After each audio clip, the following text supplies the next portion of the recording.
Unspoiled Network podcast. This is Spoil Me, covering Elder Empire, see Book 3 of Kings and Killers, Chapters 9 and 10.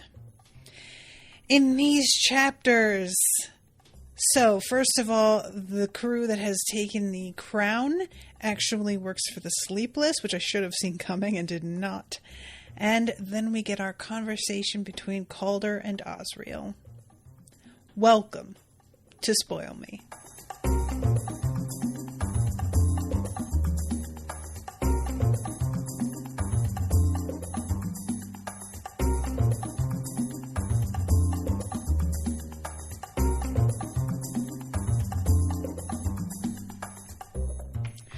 Welcome to the show, everyone. I am Natasha. Thank you very much to Asher for commissioning this episode.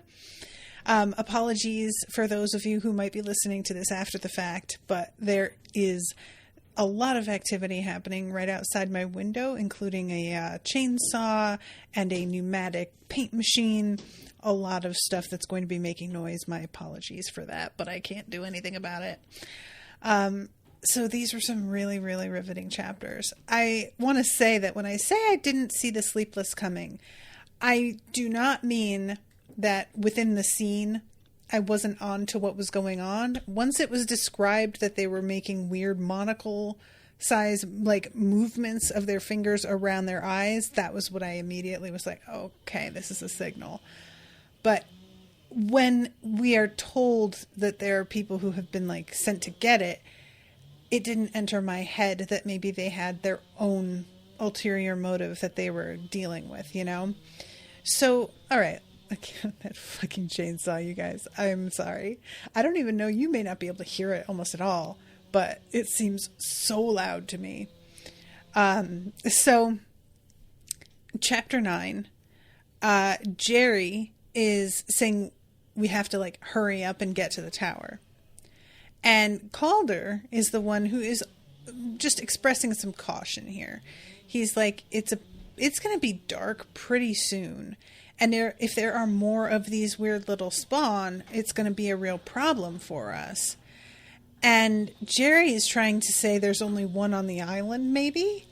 And I was just like, girl, why would you think that? When has there ever just been one of the spawn of any great elder? That has never been how they function ever. And I know that she's like in on the whole thing. So she has a vested interest in just being like, oh, it's no big deal.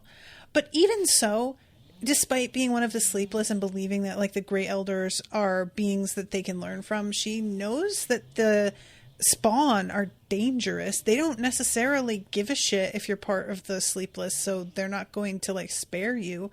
So her attitude here of just being like, it's probably fine. I was like, girl, what are you doing? Asher says, I can hear it, sadly. Oh, I'm sorry, but I haven't had any trouble hearing you. All right. Well, that's the main thing, isn't it? So Ozriel has to be like, no, it's certainly not the only one. I have seen others and I smell even more. And I guess that's what it was that he smelled when he was like saying, well, I just don't know this island. Maybe it's just, the smell of flowers that I'm unfamiliar with. I have to assume it was these elder spawn, and I have to wonder what elder spawn smells anything like flowers. I have to assume that's not really much of an overlap that happens very frequently, but who knows? So Calder asks, how fast can we reach the tower? And Ozriel says, we can beat the sun going down, but we will absolutely not be able to make it back in time. And Calder says it's too risky and starts to say we don't even know. And then a flag goes up from the tower with the navigator's wheel on it to indicate that they are there. All of this is so perfectly timed that I am growing suspicious of every single moment. And I don't know how much of this is just sheer coincidence, but the fact that he is like, well, maybe we don't have to do it yet. And then instantly there's like something that happens to make it clear, oh, your goal actually, there is a point to it. They are out there. And then they'll have to wait until dawn. They'll make it a few more hours. and they head back to the boat, and they're like about to walk like onto the actual beach when the surf explodes and this fucking monster comes out. And even Calder, who, like, you know, he yells to go back to the Reliable, which they were just searching. He says, "It heard me." And I was so grateful that he could tell that, because I was just like, there is no way that was a fucking coincidence. You were considering spending the night in the ship and not doing this immediately, and it didn't want you to, for whatever reason. It's wild, though, that as much as he can recognize this isn't a coincidence, the whole thing with Jyrene just completely flies under his radar. He actually thinks later that this guy is like leering at his wife. I mean, Calder, I really do want to be on your side, but you can be so incredibly fucking dense. And I just wonder about Andal and how he has managed to put up with it all this time, because, sir, you just don't want to see what's right in front of your face. And I am going to need you to get with a program here, kiddo. But he doesn't. And we know he doesn't. So Calder says, well, does anyone want to stay on the beach? And Urzaya's like, I can manage it if there's only one. And Calder's like, yeah, there isn't. So let's go. So they head into the jungle, and he is just dealing with these like repeated images of something dragging Jyrene away and being very worried about her. And finally they reach the tower, and this voice is like, identify yourselves, being really paranoid. Eventually, finally, they let them in. They have to crawl to get inside, but it takes a minute. They have to sort of, I mean, Calder basically threatens them with Urzaya and is like, either you let us in or he is going to be coming in. So we meet the three people. Miss Lakiri, a gunner from Jerry's ancestral homeland of Videnias, was built along the lines of a stone statue. She brooded in silence, thick arms crossed, glaring at Calder throughout her introduction. Her companion was Mr. Goss, a ship's navigator who looked like pale skin stretched over a tall, gangly skeleton. He kept checking a pocket watch, and his every word was high-pitched and nervous, as though he expected to be overheard by someone who wouldn't approve. That was my first clue. And it's kind of funny because I'm not even really sure it was a clue. It may have just been an affectation of the way this man speaks. But as soon as it was mentioned, I kind of had this moment of like, what if he's actually nervous? What if this isn't like just his personality or his behavior? And there is a sense of there's something else going on and I need to be on guard about it. I just had that put it into my head from the beginning. And then we have Captain Thomason. He looked like a fanciful portrait of a navigator from half a century before. And looking at this now, I kind of wonder, does he look like a fanciful portrait of a navigator because he's a spy and a liar? And he just decided to take on the appearance of a navigator based on a essential stereotype? Like, because, I mean, why not? And he says, we lost our alchemist and gunner in battle against the forces of darkness. He declared, scratching at his eye as though outlining a monocle. And I immediately was like, as though outlining a monocle. I was listening to this while I think I was like tidying the kitchen up or something. And I stopped and like tried to do that. And the way that you would have to do it was so awkward that got my suspicions up immediately. Since we shut ourselves in a fortnight ago, we've scarcely been bothered by the monsters outside. I'm really wondering if they lost their alchemist and gunner in battle, or if they just weren't in on it and they got rid of them. I don't know. And the dude Goss says that the tiny creatures in the trees, they've been calling them slithers. And Calder says, I don't know if you've seen their larger cousins in the water, but it's got a taste for boat. It doesn't want us to leave, but it has no problem with us joining you here. And that basically puts them all in the position of thinking, if it wants us all together and in this particular location, that can't be good. Nothing that the elders want is good. So, again, Mr. Goss rubbed at his own eye. It looked like a nervous tick, but so did everything the man did. And now I'm like, all right, what the fuck? And I will say, I knew something was up, but I wasn't getting sleepless quite yet. I was like, is there some kind of spell happening, or are they being affected by something? And it's sort of, they aren't even aware of it, and they're just like absentmindedly sort of scratching at something. You know what I mean? Like, there'll be a lot of stories where somebody has a weird feeling in a part of their body, and then it will turn out that somebody's enchanted them to see an illusion, or they're being sort of disconnected from what their body's doing, and their body's up to something without them. So I was wondering if it was maybe something like that. And then he addressed Miss Lakiri, who was rubbing surreptitiously at her own eye. Maybe there was something going around. And at this point, I'm like, all right, what's an eye? What is an eye? And then I remembered the sleepless have that as their symbol, like that they wear on the medallions around their necks. And I was immediately going, oh, shit.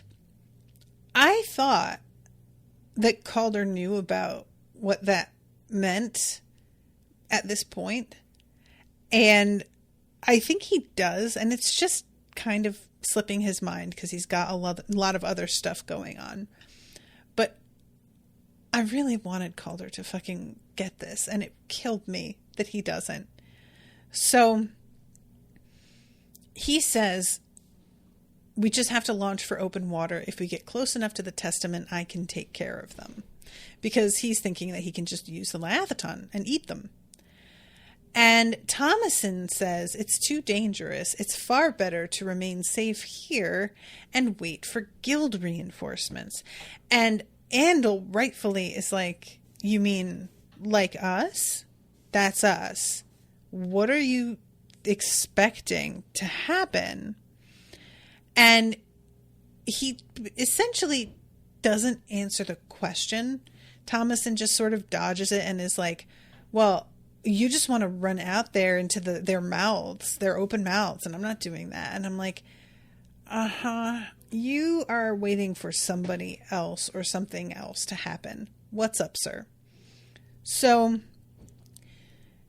he says, if you choose to stay here, this is Calder, we will be taking the crown with us. And all of them have this reaction because they didn't know that this crew had any idea they even had the crown, which it turns out these folks aren't actually positive they have it either because it's in a box that they can't open.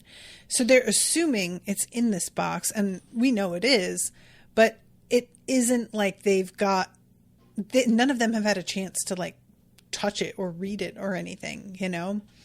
So Calder finally says, either you show me the crown or I will have Ozriel find it. Because this guy keeps refusing to show it to them. And there is a point at which, you know, I can understand this guy being concerned about what he has been charged to do. But the fact that he is so resistant, despite the fact that Calder is with the navigators, this really began to be so obvious to me that he was acting suspiciously, that Calder not getting it, I just can't imagine. I don't understand why he's not seeing the red flags here. And even Andal is the one who has been suspicious of Jerry to begin with. Like, he knew something was up.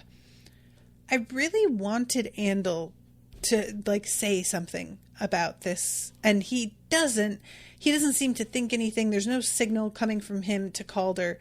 And this is the first time, because like we've seen Calder be dense before in moments where I'm kind of sympathetic, but this is really probably the worst offense of his that I have seen, where he has genuinely not been on his shit at all. And I'm like, sir, I don't know how you can like do the job you claim to want to be able to do if you are this bad at being able to see what's right in front of your face. These guys are not being subtle.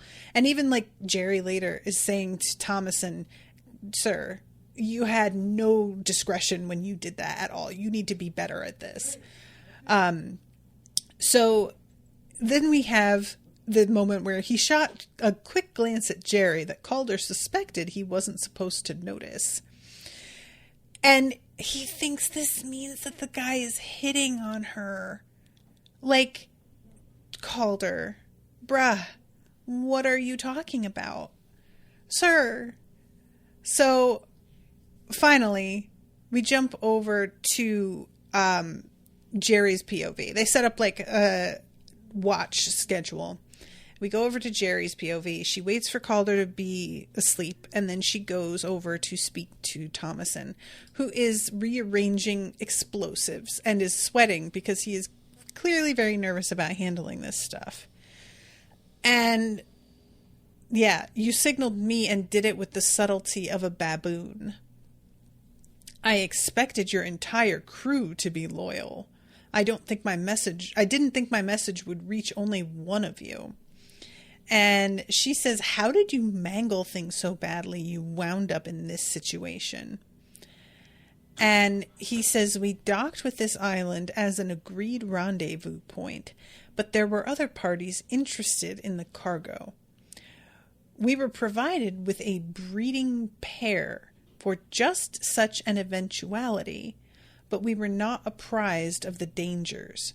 We released them into the jungle, but they overwhelmed us in days. I don't understand what he's talking about here. Other parties interested in the cargo, I'm assuming, are the Elder Spawn, which is puzzling because I would think that the Elder Spawn, like if the Sleepless are after the crown, I was thinking they were doing this on behalf of the Great Elders. If the Elder Spawn are trying to get it, why are they fighting against other people who have been charged with getting it? I guess the Elder Spawn are just sort of drawn to it, maybe? But then we were given a breeding pair for just such an eventuality. A breeding pair to, like, fight back against the creatures? I guess? And we released them into the jungle, but they overwhelmed us in days. So essentially there were more of the Elder Spawn than you thought. The breeding pair, I'm assuming, are also Elder Spawn of a different type. But I'm just not getting what the plan was here. He says, we were supposed to be provided a quick exit from this tower, but when we tried to bring the cargo through, our passageway collapsed. We have been out of contact since. And I'm assuming that the crown is the thing that, like, you know, it said Thomason had expected to deliver the crown by void transmission to the Sleepless Cabal, but the Emperor's powerful intent remaining in the object had destroyed the portal, leaving them stuck with the mindless spawn of Othagor and waiting for assistance. So, yeah, his crown destroyed it. Asher says, I took it as they were working for one Great Elder, but other Elder Spawn showed up. The Great Elders don't always work together after all. Oh. I mean, they don't always work together, but they do all have the same goal. So I was kind of assuming that they would be working together on this, but you're right, Asher. I guess that could be it. I don't understand. Like, I guess the breeding pair was meant to be for self-defense, but I just find it really weird that you would have these and just release them into the jungle. Like, that doesn't feel like the best use of them. If you have them, don't you want to keep them nearby to defend your area?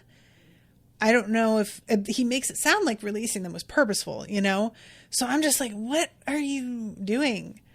So finally, she says, where were you to deliver the package?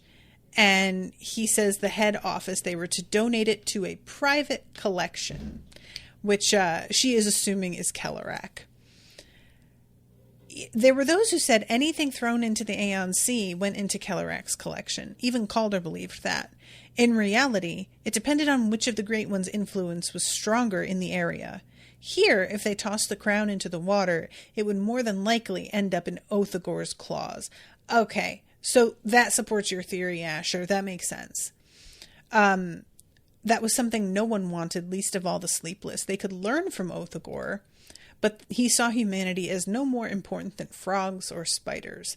There was no civilized discussion with the Horde Father, which the name Horde Father is honestly very cool. Whatever swarms he designed to inherit the earth, they would leave no room for humanity except perhaps as food. So she tells him, we have a new purpose for the cargo. And he says, I still have to refuse. I have my orders, and you can take it up with the head office if you like. And she's like, okay, I mean, what's your plan, though? If you can't do what you said, and we aren't going to the head office, what are you planning? And he just says, we'll figure something out. And he's got an expression that Jerry immediately is like, oh, kill Calder and Ozriel and Andal. Actually, maybe me too. And she gets this expression that signals to him he maybe pushed it a little bit too far. He let it slip. So he tries to be like, don't worry about it. And I love this moment. For this, he burns, Jerry's vessel whispered. She smiled back. I know they will. You should get some sleep. And I love that because she's saying, I know they will, in response to what he said. But it sounds like she's replying to her vessel and being like, oh, they will burn. I know they will. I just love that could be a double meaning right there. And finally, she's like, you should get some sleep. And he's all, oh, yeah. So tired. Definitely gonna do that. And she goes back to the main room, checks to make sure everybody else is asleep, and then turns and looks at Thomason, who is standing in the hallway watching her. And he instantly realizes what it is that she's about to do, and manages to yell traitor just as she chucks a ball of green fire at him and at the fucking explosives that he was using. The entire tower shakes. She was tossed to the ground and the barricade rattled against the walls. Calder and Andal rolled to their knees, groping for weapons, but Ozriel was already up and running down the hallway. She hadn't even seen him move from the floor. And as Calder looked into her eyes, she returned his look of concern with convincing panic. Jerry, you are cold-blooded. I'm not mad at her in this moment. I'm mad at her in general. But right now, bitch did what she fucking needed to do. I'm not mad at her for that.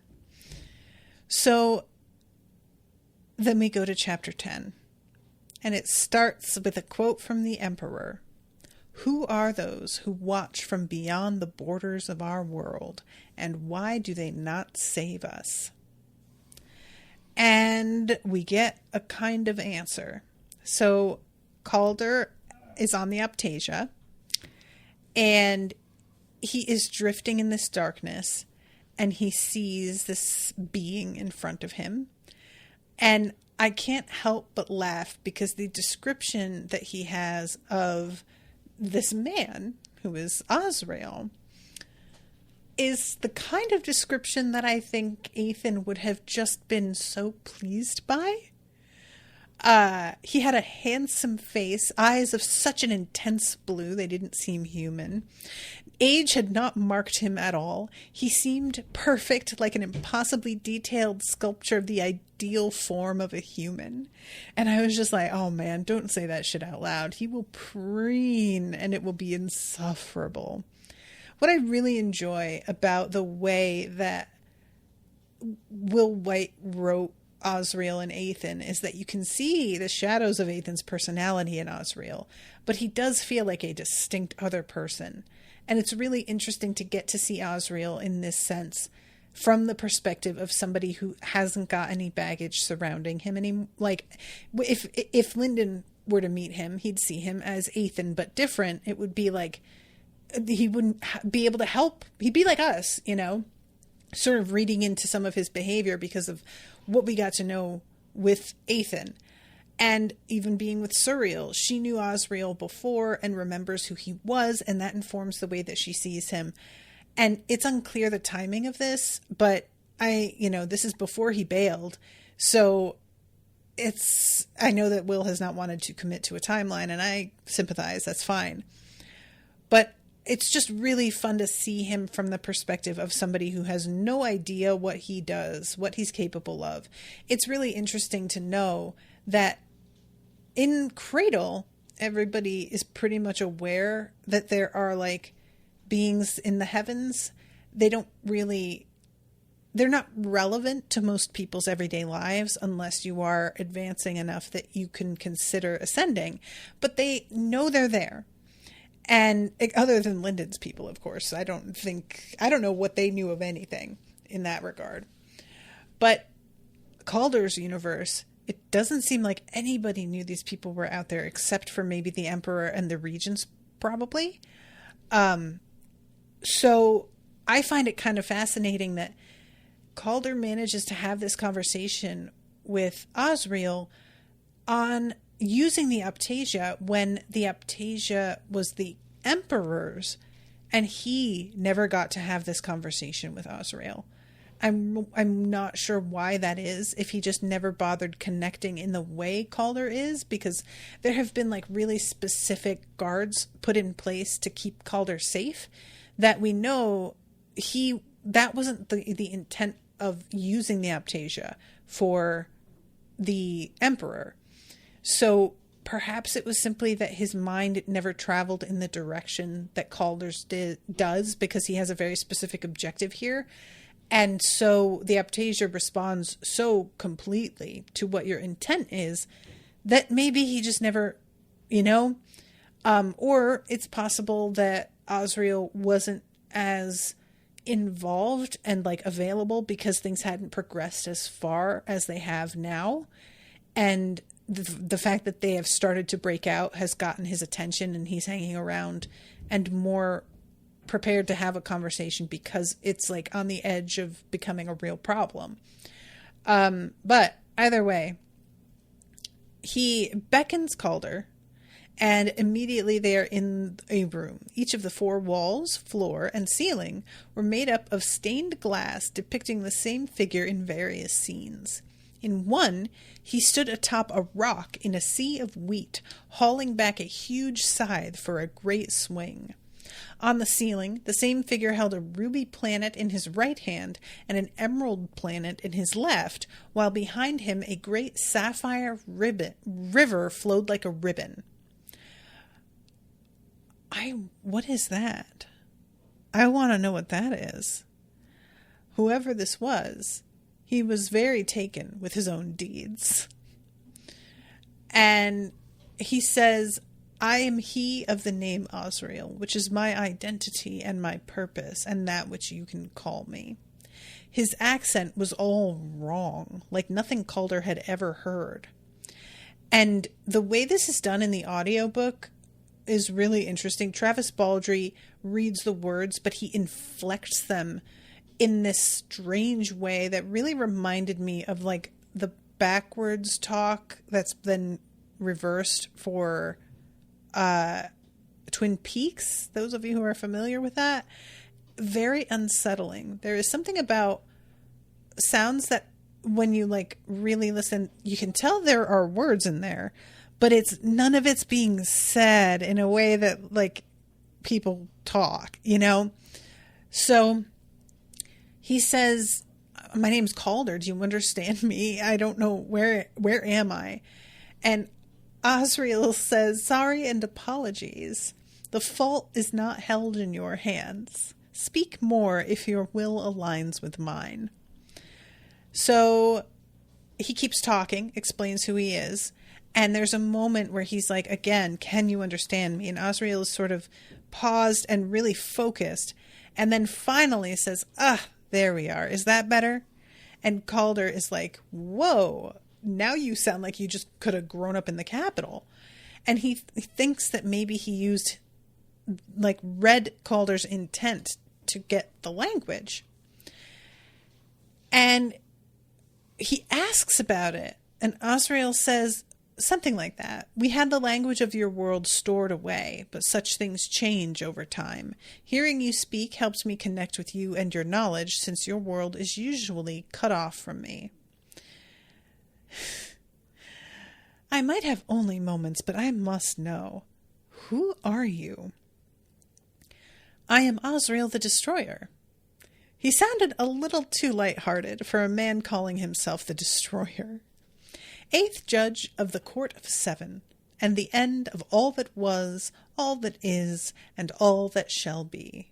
Please don't call me Oz. I don't know if anybody listening to this remembers that I accidentally called him Ozzy in a Cradle recording, but I apologize, sir. It was disrespectful. I take it back. I'm so sorry. I will never do it again. It won't happen again. So he gets to the point quickly. The great elders cracked the sky. Do you know how to fix it? And Ozriel says, your consciousness has a tenuous connection to this place. I will restrict myself only to the most important details. But then he makes a cup of tea and takes a sip and describes the type of tea and where it's from, asks if he wants a sip, and then is like, just kidding, you can't drink tea, you don't have a body right now.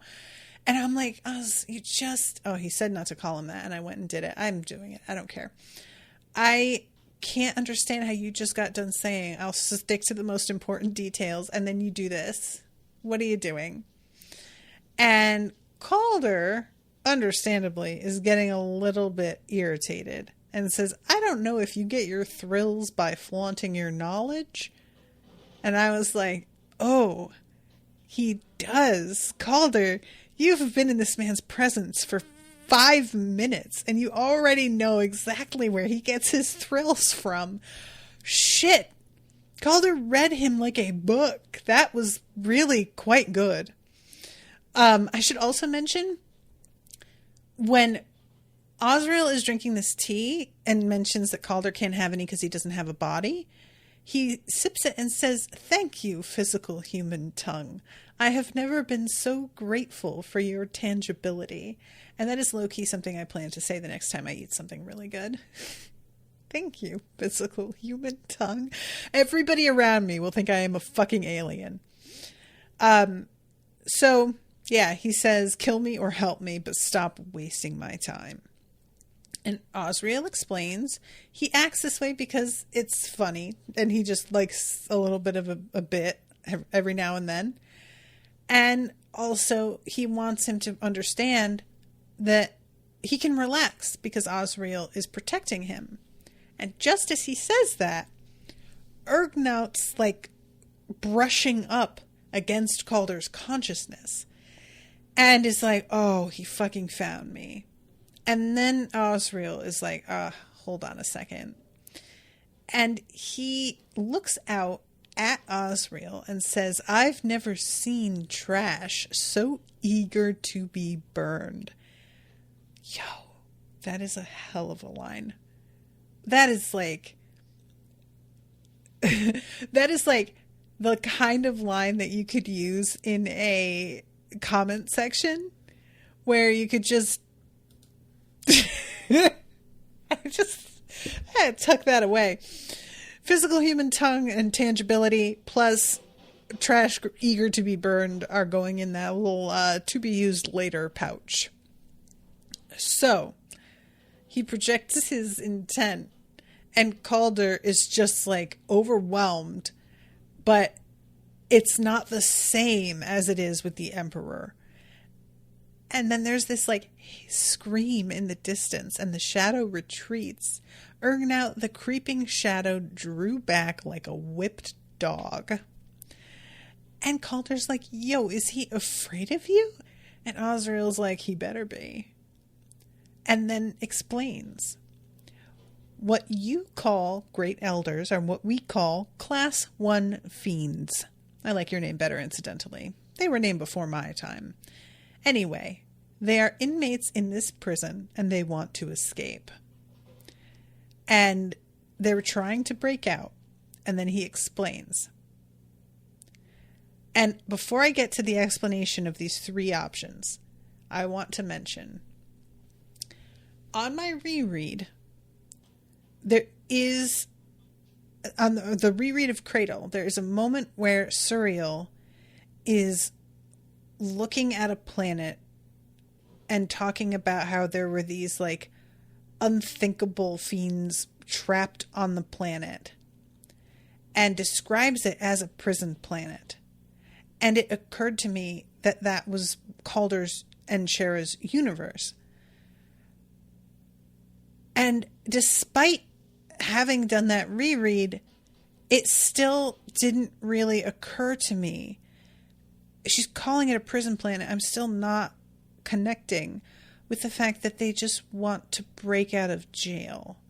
So I was out here thinking, just let the fucking elders leave then. They want to leave the planet. Let them. They suck. Rid the planet of them and you're golden. It's fine. It is not fine. That would not be good. And I just want to reassure, because Asher was like, oh, true. Asher is in the chat saying, I also appreciate the trash line from the perspective of his former profession as a janitor. That didn't even occur to me, and I love it. Thank you for that, Asher. But Asher is also was frustrated a couple episodes ago when I finished Shara's book, and somebody had kind of like spoiled the fact that the Abaddon were involved in this universe. And I just want to reassure Asher that I'm doing the reread and literally am told that it's a prison planet in the Cradle books, and didn't put it together still. So while there were some things that were like mildly spoiled, I still wasn't putting 2 and 2 together. So things still were a surprise. So I just want to let you know, don't worry. You can mostly depend on me being a bit of a dum-dum sometimes. So there are 3 fates. Oh, shit. Asher says 0%. Yeah, that's about it. There are 3 fates awaiting a fiend. If there are too many humans remaining on your world, then it's fate number 1. The world itself begins to crumble until I come along to erase it. That will destroy the current form of the fiends, but not kill them outright, so they will eventually reform. But doing so will cost them so much time and energy that it is a fate they wish to avoid at all costs. That brings me to fate number 2. They escape through this crack in your sky. Those with enough strength should do so already if they wished. But if they do, they meet me. They could fight me or run from me, but eventually I would hunt them down. And it would be the same as fate number 1. Fate number 3 is the one they're seeking, and the one we are trying to avoid. They want to escape your world, their prison, into another world. Fiends are like parasites. Perhaps plague bearers would be a better analogy.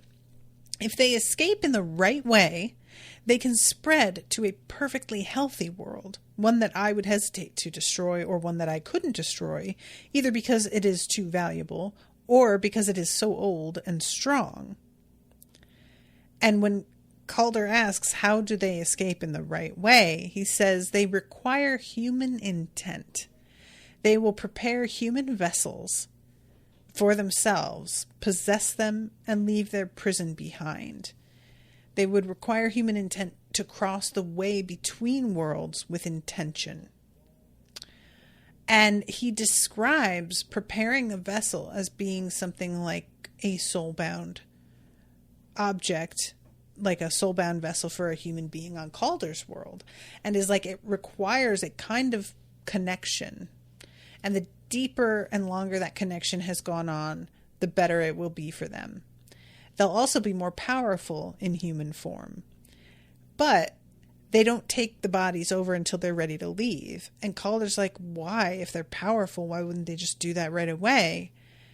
And he says, because when they do, I'll erase your world.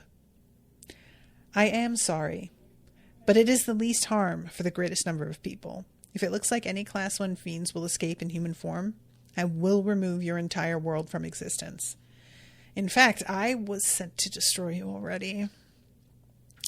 And Calder is like, why are you even telling me then? And Ozriel says, you think I want to do that? I don't like it. No, I'm going to try and find a way to not do that. And I can't just like go down and meddle in things because that's against the rules. Y'all have to figure your shit out. But this wound in the sky is being maintained. So if you can weaken them, it'll heal itself right away. And you can get rid of the great elders because when they take human form, it binds them to the rules of being a human being, which means they can actually die.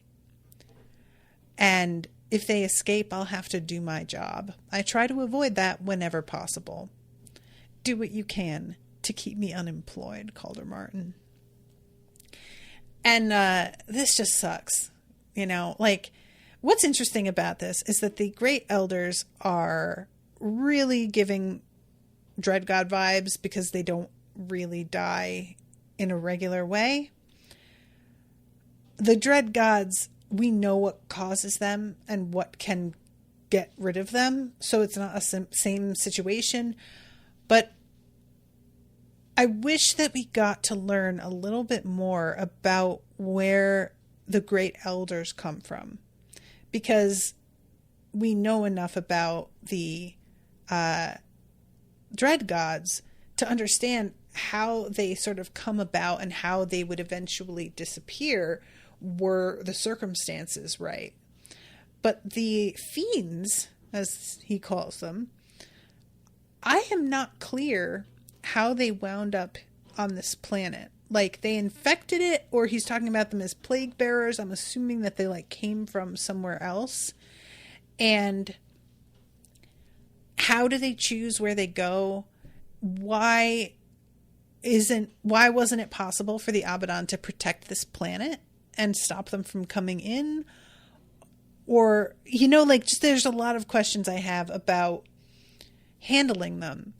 And obviously, it's never really like, it's never explained explicitly. But I am assuming that unless they're in this human form, like, even Ozriel can't kill them.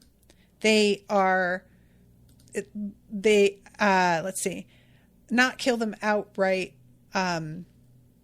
So they will eventually reform. What is it about them that it's beyond his ability to take them out?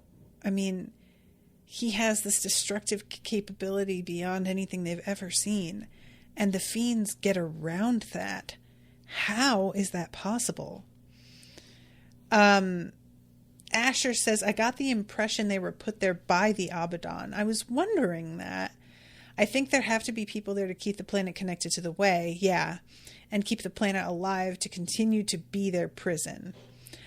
Jan says, I agree with Asher, and that the Abaddon sacrificed the planet to keep them there. That is brutal. That is brutal.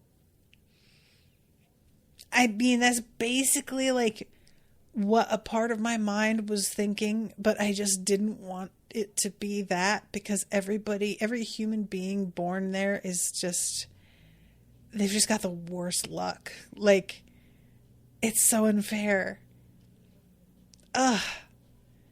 Why can't he destroy them? What is What is it about them? How do they come to be? And how many are there? How many prison worlds are out there? Like, I just have a lot of questions about all of this. So Calder comes back to himself, and Bliss is standing right over him, and she's got the spear of Tharlos right up against his throat, and says, "You were gone for a drop too long." Say something only Calder would say. And he says, "The guild war doesn't matter. None of it matters. We have to seal up the great elder tombs. Help me out. We need to get a message to Joran." And she steps back and says, "I don't know if that's something Calder Martin would say." And she just yells "Bliss," and she looks at him and then finally just puts it away. So he comes out and he says, "I need paper. Bring me paper, pen, and the imperial seal. I'll be sending messages to all the regional governors, so bring me their delegates, and have each guild provide a messenger that can get into Rainworth." So this, okay, I'm just going to read this part. All the servants and guards bowed, but there was a moment of hesitation as they looked from one to the other, unclear on whose job this was. They weren't used to him yet, and the entire palace had been sent into an uproar after the battle. Order had not yet been restored, but he didn't have time for this. He pulled out the emperor's crown and added to his commands, "Run!" Everyone but Bliss dashed out of the room. I just hate this for him. He is in the middle of this massive revelation, and he can't even get people to get him some paper and pens. I mean, truly, I have to laugh, but I just really feel for him, man. This is not the situation I want. So he's asking for all of this stuff, but having read Shara's book, we know none of these messages are going to make it.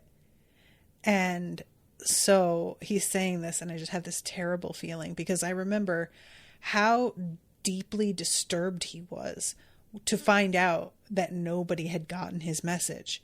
He genuinely was like, everything that I thought I was accomplishing, and nobody even knew. It was a rough moment. Even Shara was kind of shaken by how heartbroken he seemed. And knowing now exactly what the message was and how he had received it truly makes it so depressing that all the work he's about to put in explaining this is not going to add up to anything. So now we have to watch each of these messengers individually get stopped from delivering their message. And it's always a very different scenario. So the first one is this guy Jackson, who has just joined the Imperial Guard, and he's like really excited because he has to deliver a message to Rainworth, and he was born and raised in Rainworth. So he knows his way around. He knows people. He can really just kind of cover up the fact that he is here for this sort of like job. And he's pretty sure that if he does a good job, General Teach will hear about it, and it's going to be like a big deal and help him climb the ladder. And he is heading out there, and he sees these shadows that are going in the wrong direction. And of course, I'm just like, oh no. He saw that these were nothing more than shadows. Shadows stretching towards the sun. A chill rose up his spine as 16 years of elder stories rose up in him at once. He leapt back onto the horse, turned the other way, heading back towards the capital. A great black mouth opened beneath him, and he fell. When the mouth snapped shut, Jackson was no more. That sucks, Jackson. I'm so sorry. I mean, and like my initial response was kind of, how do the great elders know to stop these messages? But Othagor reached out, or no, Urgnaut reached out to Calder while he's in the middle of a conversation with Ozriel, and Ozriel responded to defend him. So that pretty much gave the game away, I'm assuming. Then we go to Emeralda, who I just want to call Esmeralda really bad, but that is not her name. She is being followed. And she has this message that she is meant to bring, but she can tell that there are people gathering around her who are not who they pretend to be. Let's see. She was feeling that tingling sensation now as a man that looked like a down-on-his-luck farmer took up the whole dirt road with his ox cart on the way toward her. There was nothing to him alone. He could just be an unfriendly man, not acknowledging the woman he was pushing off the road. It was the way he seemed determined not to look at her, combined with the boys behind her who leaned too casually against the low stone wall that kept one side of the road from collapsing, and the blind beggar with an empty alms bowl who tapped his cane randomly against the ground as though to illustrate his blindness. And I was so glad the way this was described. I was like just really able to picture it. So she's like, maybe they're bandits, and that would be so cool if they're just regular bandits. But I think maybe that's not it. So she pulls her pistol, and the farmer just jumps down from the cart and says, "Don't haunt us, miss. Made a bargain, we did." And there's something about saying "don't haunt us" before you kill somebody that is, I mean, first of all, the fucking gall, the unmitigated gall to be like, look, we are about to murder you, but really, please don't try and like get revenge in the afterlife. Sir, I am going to haunt the fuck out of you now. Are you kidding? It may not even have occurred to me, but now you put it in my head. You better believe you're never going to sleep again, my friend. Secondly, though, just basically being like, yeah, we're about to kill you. It would be, something maybe that we could have built up to and surprised you with, but I'm just going to say it. Why not? And the fact that he said we made a bargain, she knows it's Kellerak. And this sucked. He would have granted this beggar a paltry wish in exchange for following that compass, which no doubt pointed toward the intent of the imperial seal. And the fact that it's described as a paltry wish, I was just so like, look, people being sent to kill you, it's just going to suck no matter what, right? Fair. However, if I'm being followed by people who are like professionals and they have like a reason to hate me, at least I feel important. Like I matter. Like there's an effort being put in. You just send these randos who did it in exchange for a fucking like keg of beer. That is so insulting. Like to die that way. I have described many of the deaths in these books as being embarrassing or undignified, and I stand by all of them. But this one in particular, and the kind of half-heartedness of it all, this just sucks. So she knew it was hopeless, but she switched her pistol to her left hand and drew her saber in her right. Another pair of men emerged from the forest in clothes just as shabby as the others. She would kill 2 or 3, and then if the rest didn't break and run, she would die as she'd lived, fighting elders. And I'm just like, damn, what a badass. So then we have Rena of the Alchemists Guild, who is dealing with the Magisters. She had been working with Nathaniel Boreas, and he trusted her with these secrets, including negotiating secret meetings. So when a Magister met her at one of their rendezvous points outside of Rainworth bearing a message for Joran Cursebreaker, Rena promised she would deliver it. The Magister trusted her with it. The intent of the Imperial Seal couldn't be broken anyway, so no one could read it, not even Guildhead Boreas. As soon as the Magister left, Rena lit a match and set it to the corner of the envelope. Boreas's orders. It wasn't time for peace yet. Like, I didn't hate Boreas enough to begin with, and then to know he specifically blocked this message. And it wasn't time for peace yet. Because why? There's money to be made, I'm assuming. I have to assume Boreas has no idea what the message contains or the information that's actually on the line, and just made an assumption as to what this was. But honestly, I am so frustrated at the fact that by the time Shara's book ends, Boreas appears to still be alive. I am hoping, and I don't know if it's like anything, but I'm hoping that in Calder's book, we get to see Boreas get taken down in the end after all. I don't know what happened to him. You know, like we jump ahead in time a little bit and he's not mentioned again. And if something happened where he did die, I missed it, but I don't think so. I think he just like heals because, you know, he was so paranoid. He had a bunch of contingencies in place to keep himself alive. But I really need that man to die. Like genuinely. He is a plague. I hate him. I hate him so much.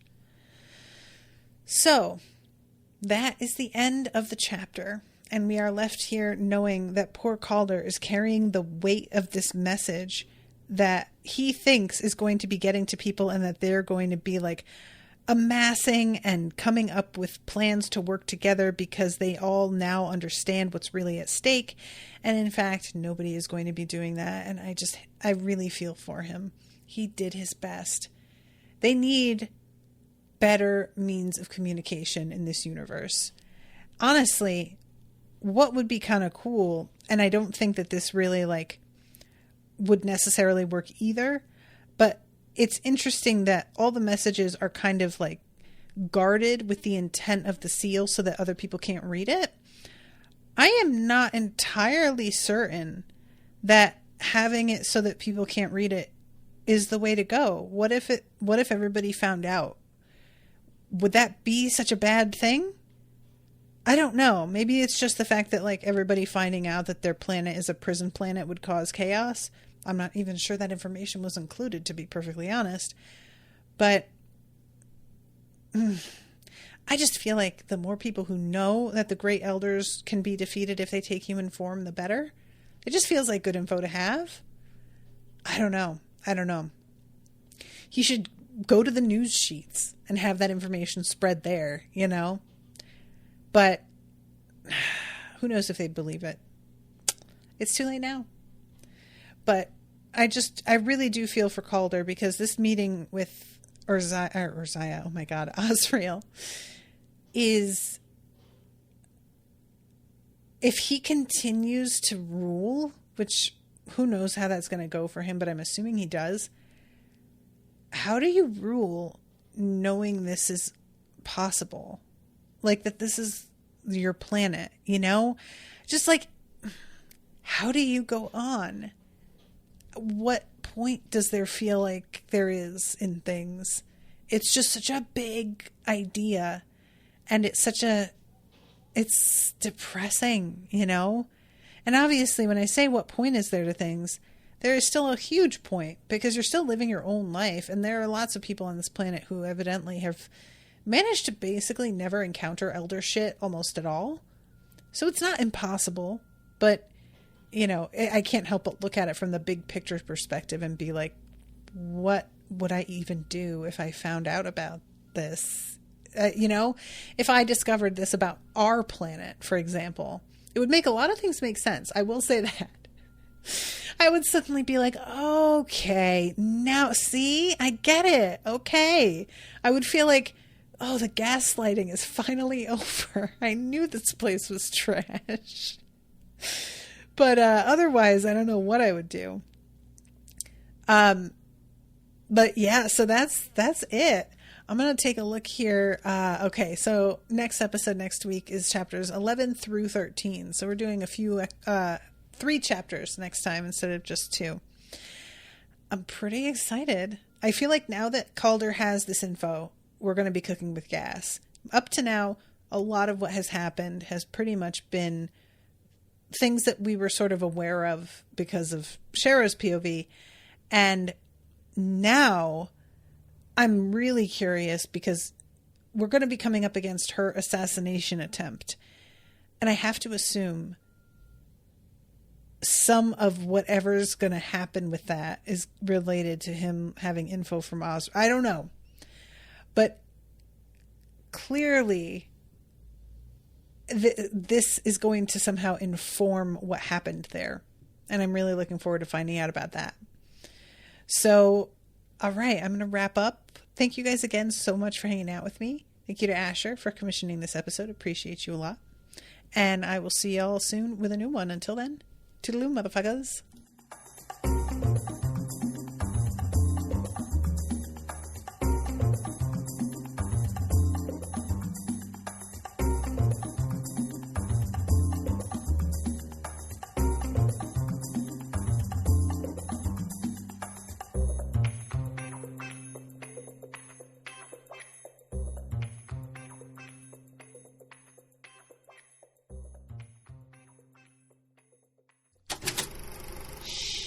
That was an Unspoiled Network podcast.